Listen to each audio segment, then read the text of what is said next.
You can also align out objects perfectly inside of Prezi Design. For example, if I were to click on this square box right here, and you can go around over here, click on align left, it goes to the left. Similarly, you can click on align center to align it to the center, align it to the right to align it to the right here. So align it to the top, on the center, on the bottom, and so forth, as you can see. Let me just click align center and align center right here, and it perfectly gets aligned onto the center, as you can see right here.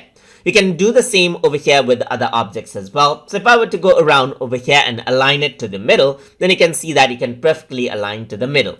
You can click and drag out. Let's say I'm going to go around and click and drag out these objects right here. So if I were to click and drag out and select out everything, on the align left, you can go around, align it to the left. You can see that that is what you have right here.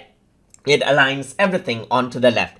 But what happens is that over here you can see that it takes the leftmost object as the reference point and aligns it to the left right here. Similarly, you can go around right here, align everything out onto the right as well, just like this by clicking on right. You can center it out and you can go around, align everything to the top if you want to right here. But if I were to go around and click on center, everything gets aligned to the center. Align to the bottom right here and so forth.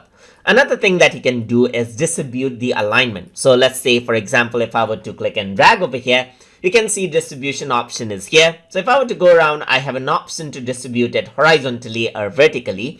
So if I were to click on distribute horizontally, you can see that it keeps an equal space between these three objects right here. So let me just go around over here, click and drag out right here. You can see there's no equal space right now. But if I were to go around and distribute it vertically, you can see that there is an equal amount of space right here. So that is how you can work around with object alignment inside of Prezi Design. So hope you guys learned something as always. And as always, please like, comment, share, and subscribe.